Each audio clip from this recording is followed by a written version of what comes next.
Hey guys, how you doing? It's Joe Leggett here from Impala Search, and I'm excited to be hosting yet another episode in our Impala Invites webinar series in Sweden. For those of you that don't already know, this series is aimed solely at HR and talent acquisition specialists to give them valuable insight and advice on how to boost their careers. We've had some amazing guest speakers so far, and the podcast we found on our Impala Insights page on our website and will soon be launched on Spotify. This week, I'm absolutely delighted to be inviting Valerie De Pauw, talent partner at Hedvig, to tell us about her journey and share some tricks of the trade and experience in hyper-growth companies. Valerie, over to you for an intro. Thank you so much. I'm so honored to be a guest on your show. I'm so excited to talk a little bit more and obviously tell a little bit about my background and obviously Hedvig as a whole. Yeah. More about me. So I come from Cape Town, South Africa. I was born and raised in South Africa and really loved that experience as a kid growing up there. Really nice weather, very different climate to the one that I'm now experiencing here in southern Sweden. Covered in snow. Exactly. And growing up, I have always been around entrepreneurs and sort of like these startup sort of environments. I never really knew what it was until I really moved to Sweden. Here we have some of the biggest hubs and sort of, these incubation sort of pushes who push people to go into startups. So it's been an absolute dream to come out to Sweden. After I had graduated high school in South Africa, I actually moved to the US and studied for 3.5 years in Florida and in Miami. During that time, I also did 9 months in England. I lived in London and went to City University as a study abroad. Once completing my studies as well, then I graduated and moved to Belgium for a year to do my master's in political science. And then I'm here. I know, eclectic mix. I suppose that the time in England probably eased you into the Swedish weather, in all honesty.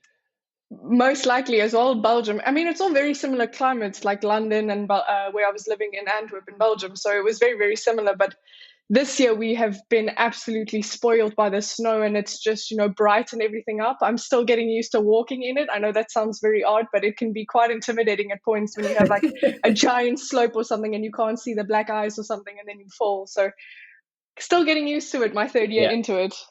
Well, there you go. I'd be that person that falls over in all honesty. So tell us a little bit about the business you've worked in then in Sweden. Absolutely. So when I was moving out to Sweden, I actually came here the week before Halloween and stayed here to see my partner. He's from Stockholm, so we were doing long distance for about a year. And I had come out here and I had seen VOI, which is a micromobility company that at that time was only focusing on scooters. So I had come out here and I had started to see them on the streets and I'm like, what is this? And then you could obviously see that you needed an app for it. And I downloaded the app and I was like, this is such a different vision for cities and sort of, the mobility movement. So at that time, that same day, I applied for a job, flew back to Belgium. And the next day that I had gotten back, because I flew back the Monday, and on the Tuesday, I was actually in France at an Apple store and I had gotten an invite to interview. So it was such an exciting opportunity. And the following week, Thursday, they invited me to come to Sweden to meet them in person. And it became this huge sort of fast-paced experience. And I think this relates a lot to startup experiences for a lot of people, because I'm not the only one that's had this sort of rushed interview process, but definitely something that I'll treasure forever. So I'd flown out here the Thursday, had 4-hour interviews, which was so intense. Wow. Very intense, So intense. And then that evening got offered the job, got my contract on Friday, started that Monday. And then, cool. So cool. And that Tuesday flew back to Belgium, and then the Friday came back and was living in Sweden. So it was such an incredible, first line of experience. So then I obviously joined VOI and their mission to transform cities using magic wheels. And they sort of had this vision of how can we dynamically impact cities, giving them a last mile solution.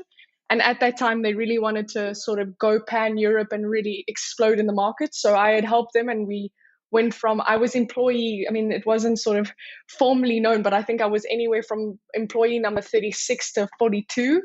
Okay. And when I had left, they were around over 600. Which is pretty impressive growth considering you're there just under 2 years. So very, very fast growing company. What was it actually like being, I suppose, an internal recruiter in there and hiring at that volume? So how do you actually create or go along with a hiring strategy in such a quick pace environment? Yes, great question. At that time when I had joined, I didn't have any formal recruiting experience, and I owed a lot to that manager at the time. He really, took me under his wing and really showed me how to do that. And not everything was successful, right? It's really learning and moving as quickly as you can, and sort of trying to, be an advisor to your stakeholders, and really, creating an environment with innovation. I think when you're looking at something as fast growing as that, when you ask what the experience is, it's ever changing. Yeah. The learning curve, I think, at hyper growth companies or startups in general is much quicker than a regular corporate company, for obvious reasons. You are motivated to utilize skills in every capacity, whether it's finance, marketing, really anywhere, maybe it's even operationally. So I believe that when people ask me what is it like, I mean, I think if you're someone who likes to be a generalist or really wants to diversify their skill set and actually use it in a day-to-day setting, Yeah. startups and growing companies are the places for you. And then, sorry, your second question as well. So if you're asking me how do we set those strategies, I think it's always not only respects to the markets that you're hiring for, right? When I'm hiring in Stockholm, it's still different to hiring in Lund. And the same can be said in Spain, in France, in any of those countries. So you really have to cater to that market, to the culture, and also the working environment of that market as well. I think that's also something that a lot of people may not necessarily Yeah, forget, maybe overlook but actually. yes, indeed, indeed. So with that then, like you said, you've just got to cater to the environment. If we focus on your role, you're managing Yes. these different countries, these different processes. How did you, I suppose, what tips did you give yourself to manage that? Great question. I think the tips that I had to myself was really taking it one step at a time. I Yeah. remember my COO at the time, his name is Douglas. He came to me and said, Val, we're launching in Norway. How do we do this? And I was like, we got to start looking in the markets. And I think the tips to myself, as I said before, is really play to the strengths of that markets. One Yeah. of the learnings that I learned from that, and that's a tip to everyone who may go to Norway, is utilize the platforms that work in those markets. Everything is quite digital in the Nordics, so really utilize and cap on those sort of functions. So one thing I found is that Facebook is a great way to promote your operational roles. It drives a lot of traffic and a lot of, great talent that comes in that way. That's And that is interesting. how we hired someone there. Yeah, exactly. There you go. Go to your social media, change your profile picture first, then go to social media. Exactly. With yourself then, Val, how did you, so Facebook was one way, but how did you create Mm. that presence that you were the person that people wanted to talk about or go to towards VOI? How did you create your network? I think, it sounds funny at the time. I never really listened to people who said, be active on LinkedIn, drive that traffic there. And Okay. I really learned that the hard way, because when I started out, I was like, yeah, I have no connections. I don't really know many people in these markets I've never been to. So what I started doing is that I mean, you obviously, when you're recruiting, sometimes you have, like your requirement profile, or you have a search ideal profile. So someone Yeah. who's matching what you're really looking for. So someone had given me, for example, at that time, someone who was similar. And I just basically started looking at people who were similar, reaching out to them and coming from a very vulnerable space. And yes, it's a lot of time debt, my example. But I was like, I'm looking for this type of person. What do you recommend I do? What do you recommend I ask? What are Yeah. the recommendations? And then I think it's also playing to the strengths. I mean, people who don't like, sort of unstructured environments. And when I say that, maybe there's not a lot of bureaucracies or a lot of, formal guidelines that you would see in corporate companies. If you really like something like that, a startup is definitely the place to be. And you can find that in a lot of these Nordic countries, because they have, startup hubs or innovation areas. And then you can look there. So that was sort of how I did it. I reached out and tried to grow that network.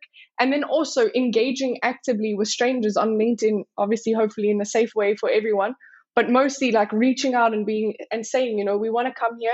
Could you help us? And people Yeah. really did. So definitely that way as well. I think that's a big tip actually. People, I suppose, get a bit scared when asking for help, but Yes. more than likely, when you do ask somebody for some advice, they're more than happy to share it. And I suppose that's what we're doing here today, isn't it? Really, Val? I've not used Facebook before as a media tool, but definitely will do. Like I said, I'll have to remove one or two pictures I think beforehand, but it's definitely something I'm going to be using. One thing that stood out to me on your profile as well was Yeah. you managed to recruit 100 people at VOI, which is pretty cool, I think. So going Yeah. through that workload and going through those interview processes, how do you manage the internal hiring managers at that quick pace?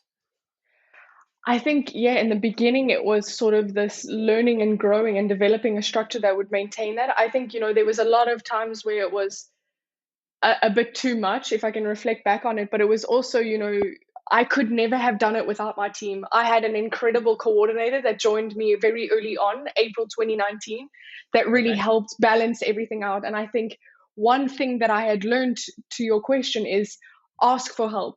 There is no sort of, winning sort of trophy if you just try and take everything on by yourself. I think I definitely thought that and learned very quickly that I need to turn to my team and really take comfort in their competence to really help me.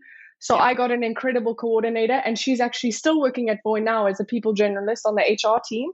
But Okay. incredible person that really helped structured me and really helped balance a lot of the interviews because we were moving so quickly, but also trying to make sure. I think one thing within recruitment that I've definitely learned, as you were saying, how did I maintain those hiring managers, is also trying to find that balance of, is every interview supposed to happen 10 times a day? Should you take on 10 interviews, but really trying Right. to Okay. effectively structure so that you can give people the quality time they deserve to get that opportunity to talk to you as well? Because if you're not Yeah. coming to your interviews, full head, full heart, it's quite hard for that person to get it. And I would rather actually ask to reschedule and say, it's just not my day, than having that person feel that my energy really isn't there. Yeah, well, like you say, I suppose the employer Yeah. brand and getting that, I suppose, that candidate experience across is usually number one. I think I say this in every podcast I do, but everyone that I speak to, it's quite nice, always puts that candidate journey first, which is really Yes, yes, refreshing. yes. But I think a big tip to take what you just said is make sure, I suppose, on the hypergrowth business side, giving advice, hire the right people, build the team around the right people, and everything else will fall into place, basically. Um, Yes, with yourself, then, obviously, the way you talk about voice, still with a lot of passion, which is cool. You yes, of obviously you've been a course. huge part of their journey, and I suppose your career there was, although be it impactful, quite short. So, what made you decide to take the jump? And I know you're just as passionate, if not more so, about Hedvig. But what made you take the jump into that next role? So I think it was quite a few things. I mean, the company's life cycle definitely transitioned into something, and I felt that, you know, I could really add value maybe somewhere else in a different sector that I was falling in love with. And at that time, it Yeah. was fintech.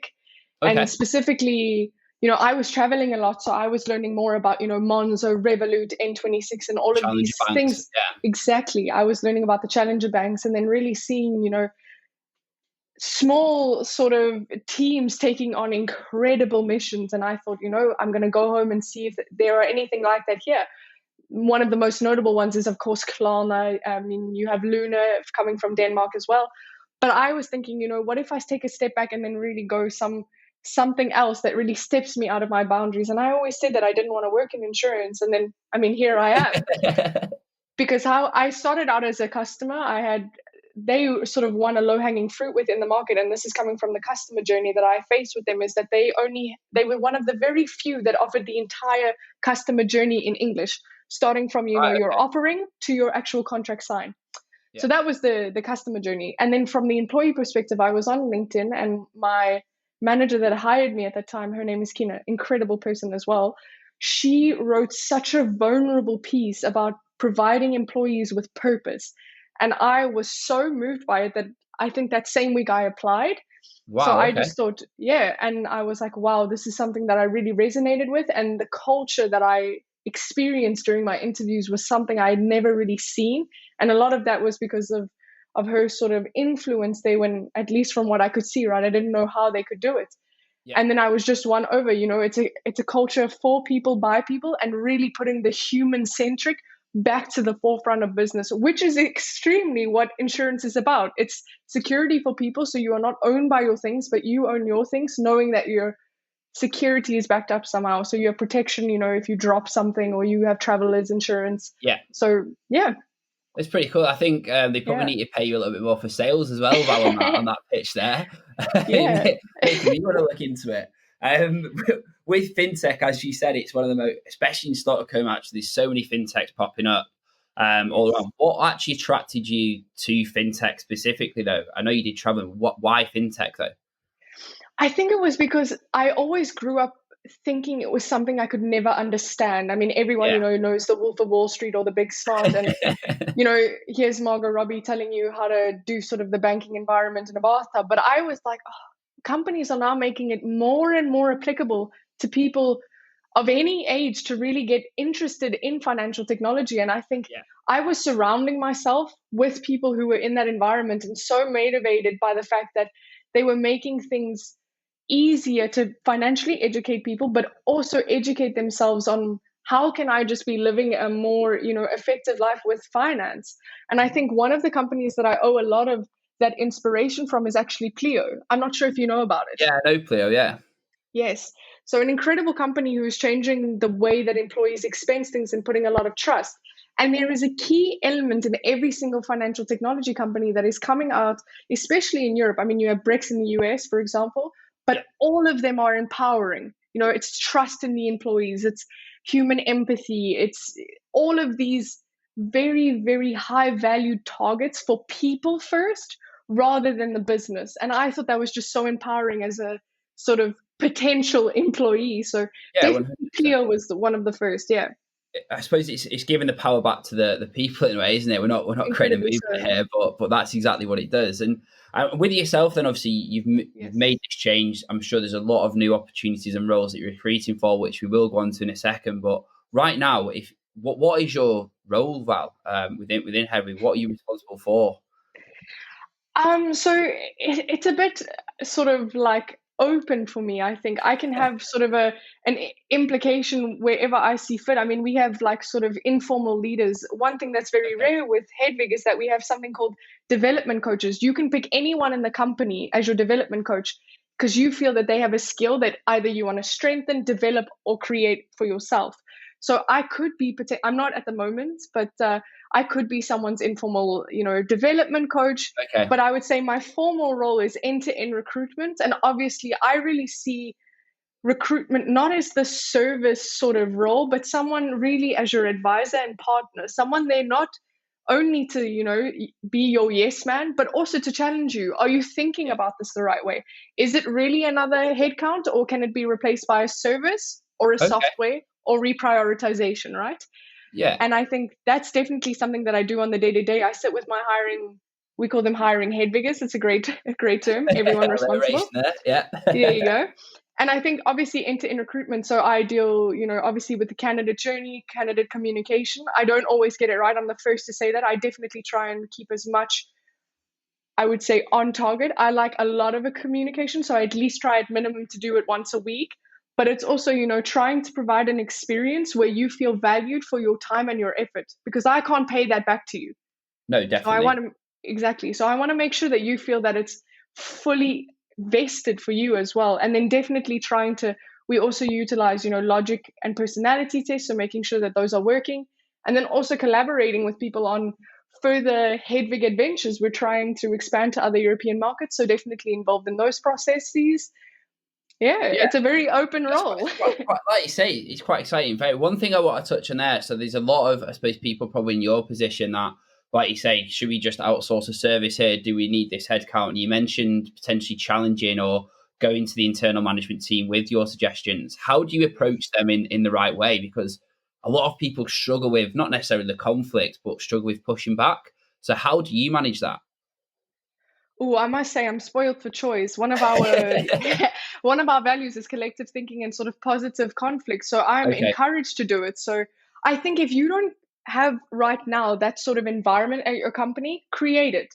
And it's easy for me to say that, but really take those little steps. So if as recruiters, we're very, very unique. We get to see every aspect of the business from the highest to the lowest. Yeah. So you can see if this role, for example, could be something that's needed right now or could wait a little. That's one aspect, right?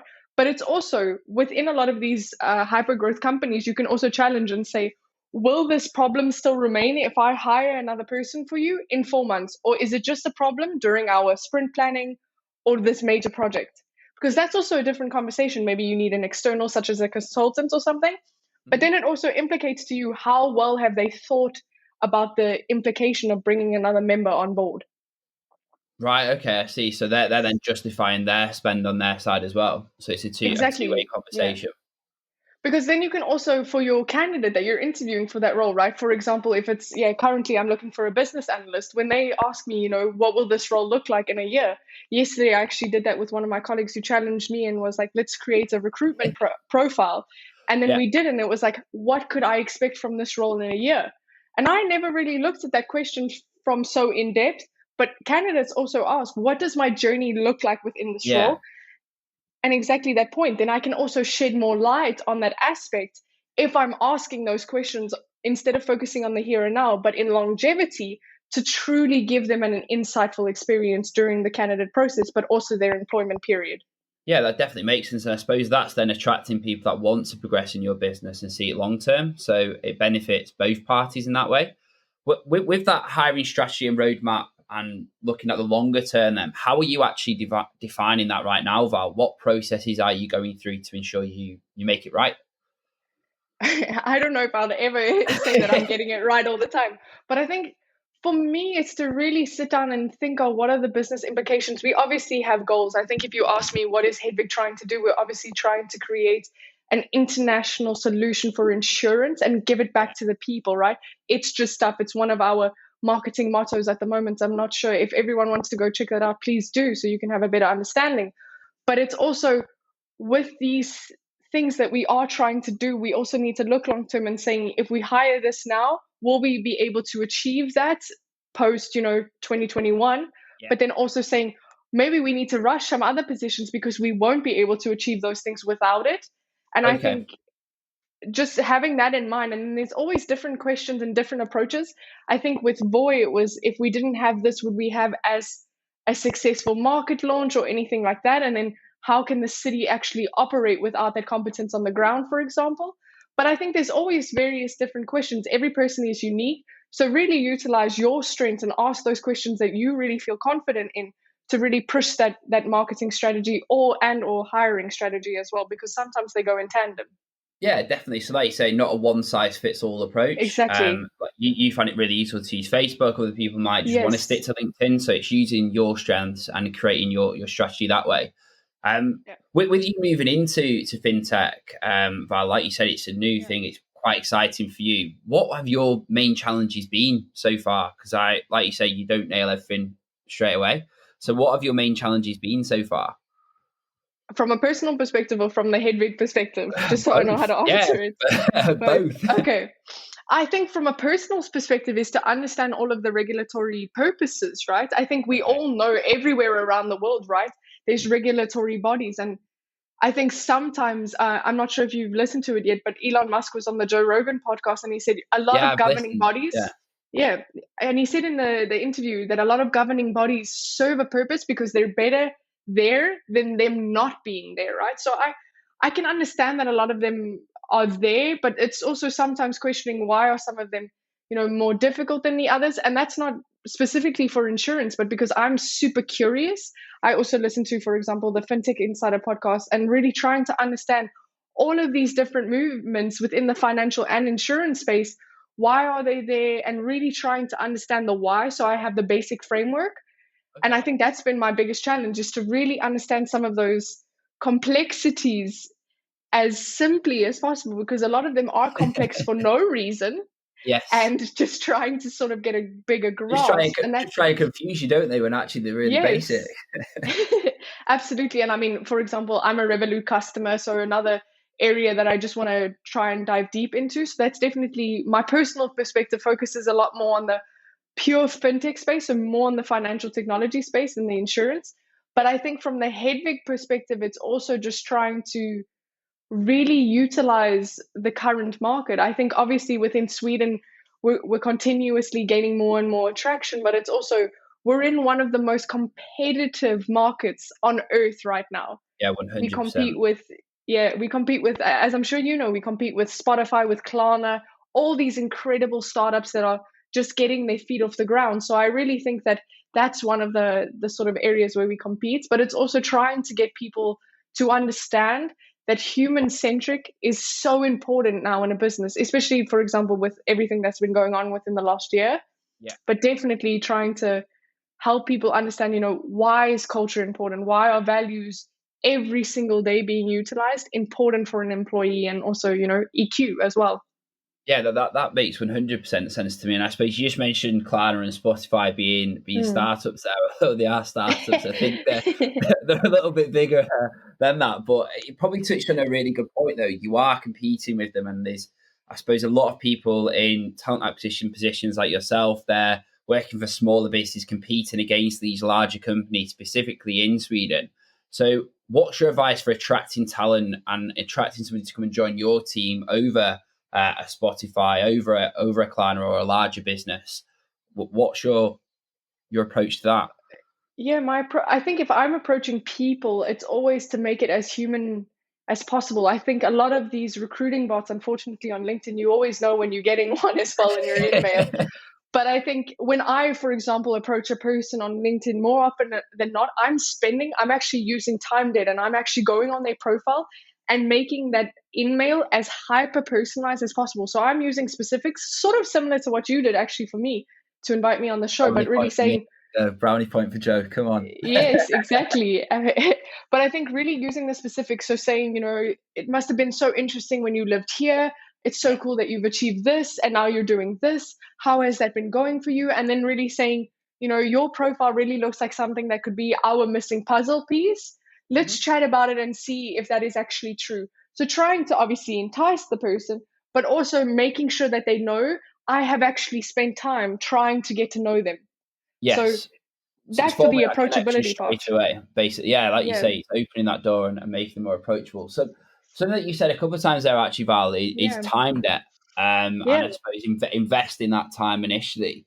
How do Hmm. you keep the balance between not spending too much time? Because obviously that can be a negative, but spending enough time. How do you find the right balance there? It's a great question. Someone actually asked me this the other day, and I said, whenever time is deemed sort of a necessity, I think that, the for utilizing my time, I think if someone is getting something out of it, so writing feedback for candidates, I think is necessary, Yeah. time debt or doing these hyper personalized things. I think if you can sort of integrate it with a software that you don't need to be doing certain things. Like if it doesn't need to be personal, I don't think you should be spending a lot of time on it. Now, Yeah. maybe you work for a company that doesn't have a lot of budget, so that's not really possible. Completely understand. But try and automate whatever you can and really give yourself that space to make whatever should be personal to be personal. Okay, so Yeah, make what you think will give you the best return or make the best impact. Spend the time get absolutely. there, and the other stuff get through as quickly as possible. I think that's I suppose, Absolutely. a really good tip. If you Yes, were absolutely. obviously, I know now you're in your second recruitment role. You've got, I suppose, Yeah. quite a huge responsibility at Hedvig. I suppose leading the drive and going forward. So we've mentioned growth, and you're excited about it. What are the growth plans for Hedvig this year? Obviously to expand to sort of different markets, but then Yeah. continuously innovate within that space. We're in an extremely unique place where innovation and iteration is something that we can do much quicker than our incumbents. And I Okay. think trying to continue that on, and hopefully the market will continue to be as good as it's doing right now, but also trying to, educate people in insurance. As we were saying before, a lot of people don't know. I listened to a podcast the other day talking about the UK that over 75% of people who are aged between 18 to 35 are uninsured in some capacity. Yeah. That's pretty scary. Yeah, it's So great. Yeah. don't quote me or come at me about those numbers, but that's definitely something I heard. And I was like, that's insane. I think if people were more educated within these, especially the complex spaces, right? I think more people would start taking accountability and ownership for those spaces, not because they don't want to be, but just because they don't know. And Yeah. I think for Hedvig, it's obviously empowering that movement, but continuously focusing on our two main areas, which is not only our growth, but our customer journey, and really trying to provide that all 10 out of 10 customer experience. That's really what we try to do. And I must give credit to my service team. They are one of the best in class. They are incredible, incredible team.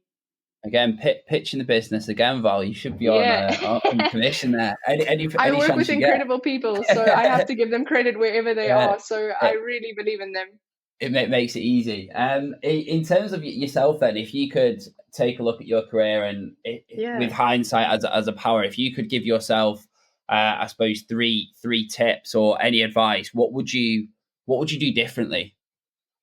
Ooh, challenge. I love it. I know. Okay, Put you on three the tips that spot. I would do differently. Yeah. I think it's obviously to sort of like trust yourself. You have an idea, really trust that feeling and voice it. I think sometimes more often than not, people in any capacity from any background will hesitate, maybe have imposter syndrome or be insecure to voice that reason, but just sit with it. I mean, if anything, you've at least said it and can pat yourself on the back and say, I had the confidence to say it. But I think they always have value. That would be my first one. My second one is that structure and organization can sometimes be forgone, but always has merit and needs to be prioritized for more than Okay. one reason. Yeah. And then third, which I think not a lot of people talk about, is take breaks, go on vacations, take rest, and really put that self-care first in any capacity that you enjoy. One example right now in Sweden, there's a boom like within a lot of markets with paddle tennis. So I make sure to Yeah, go out and get huge, some isn't paddle it? tennis in.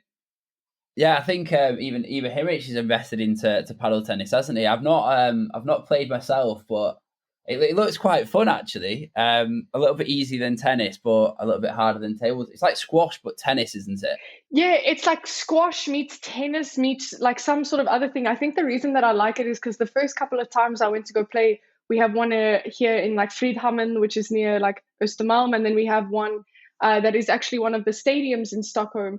And I think the one thing that I love about the sport is that literally anyone is welcomed into the panel community. You can be, older, younger, sportier, not sportier, and everyone is just having fun. It's very hard to advance within the sport from a sort of amateur perspective, but I Yeah. think it's one of those things that really get you out of your head. You have to be fully focused, but is an incredible way to spend an hour with friends, colleagues, family, whoever. Yeah, so there we go. So in terms of recruiting top tips, paddle tennis is the third on the Yeah, list. If you're not playing paddle tennis, you're doing it wrong. yes. I think just a couple more questions for me actually about just more out of an interest point of view. So you've obviously moved from one, I suppose, hyper growth company to, I Yeah. suppose, one now that's hopefully going to do the same. What would you say the main differences are between VOI and Hedvig? Yeah, great. Well, from like sort of a general perspective, one's digital, one's physical, Yeah, right? One you yeah. can see every single day when you work in the street. Uh-huh. I think some of the biggest ones is that even though, for example, when I started last year at Hedvig, we've doubled the team. We went from 32, and I believe, again, don't quote me, but I'm almost certain we will be 70 people by March. And I Which is think cool. that is still a lot of growth, but I think it moves at a pace that is a lot different when you're more easily able to expand. So with VOI, we were much easier able to expand to different markets or to different regions. Okay. And with Hedvig, it's in a much more controlled, and neither is, good versus bad or in any way, but it's just, it looks very different. And I would say to people when they ask me for advice is which one would you want to be a part of? Is it one that has more of a slower trajectory in growth for a lot of reasons? I mean, it's because regulatory boards that are a lot more Yeah. um, intense than sort of the micromobility sector. So that's definitely something that has been very different. How do you look at growth, and what is actually growth talking about in two different sectors? Yeah, I suppose that's quite interesting. That's defining Yeah. growth depending on your market. It's quite an interesting one, isn't it? In terms of it yourself, then I think you've obviously got had a great career so far. What would you say your plan is for the future? How do you see your role changing at Hedvig? Yeah, I think everyone sort of asked me in this capacity, where do I sort of want to go? And I think for right now, I don't really want to take on sort of this leadership role. I mean, in informal leadership, absolutely. I'm always there. If you want to reach out to me on LinkedIn in any capacity to help you in whatever, I would love to become someone after a lot of reflection over this last year. One thing I've definitely internalized is that I definitely want to give back more, whatever that Okay. looks like. I want to give back more to my community where I'm living here in Stockholm. I want to give back more to the startup community as a whole, but I also want to give back to a lot of people looking for opportunity, for example, from my home country in South Africa and the continent of Africa as a whole, to really Yeah. show, if you come out here and you give yourself that chance in the startup environment, what could it look like from my experience, whether that's value or not, but definitely trying to say, if you take that risk, this is what it could be like. And then also trying to educate people on what does it mean to work for a startup? Because I think Yeah. sometimes people watch, the social network and think you're going to be riding on glass windows. That's not what it means, unfortunately, but it is something that you gain a lot of value from, and it's such an incredible space to be a part of. But for Yeah, well, me, I think, come on. sorry, what were you going to say? I No, got so it's fine. excited I there. was interrupting you. Yeah, go for it.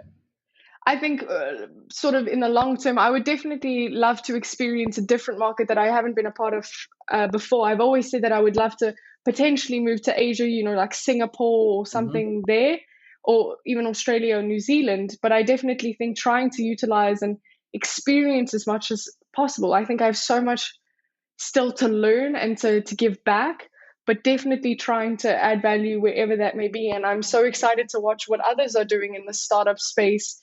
um, yeah, Yeah, it's there's just so such an many. It's exciting pretty time. cool, isn't it? I think I read an article the other day, and I don't know if this is cheesy or not, but Stockholm's considered the Silicon Valley of the Nordics, I believe, Yes, which indeed. is pretty cool. One thing you touched on there, actually, I keep saying like final question, and you say more things. I'm just interested. You Yeah, said the essence of working for a startup. So this is probably putting you on the spot, but what do you think yeah. the essence of working for a startup is, especially as a recruiter? What is that essence? I think it's to be the truest essence is to be a team player. I think that if you're someone who doesn't want to be involved in some of these super ambitious goals, you're not going to quite thrive. And that's completely okay. That is neither a good thing or a bad thing. It's just something to reflect on. You're going to be called upon and be someone that needs to either motivate people or sort of, just be an ear for someone who needs maybe a chance to rant or anything like that, but to really be a team player, and also someone who isn't afraid to be uncomfortable. I Yeah. think that's where it truly lies within a lot of startups, is that you're going to be put into, not nothing crazy, I would hope, God forbid, but I think generally these, uncomfortable situations where people are like, what do you do when you go to Norway and you want to expand? How do we do it? What are the, like, regulations that I have to go through? Yeah. What do I say in the application process? I think those are some of the things that you'll be called upon with little to no experience sometimes for a lot of people, but it's definitely not shying away from the challenge, but not being afraid to ask for help in the resource of doing that project. Yeah, I think, well, like you say, I think it's something you touched on before. It's asking for that help and not being afraid Yeah, to challenge. yeah. But I think one thing that stands out to me is the passion that you talk about these businesses that you've worked for, and I suppose working in the startup community, which is pretty cool.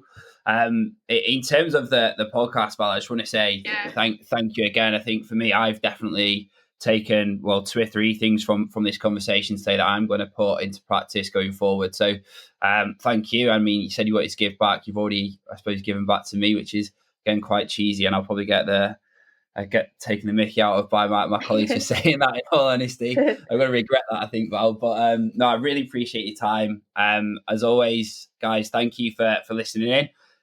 Next week, we'll bring on another guest speaker. We'll be tackling some other topics, potentially in fintech, but definitely around the startup space. So thank you for listening, and we'll catch up soon. Thank you so much. Yeah, thank you, Val.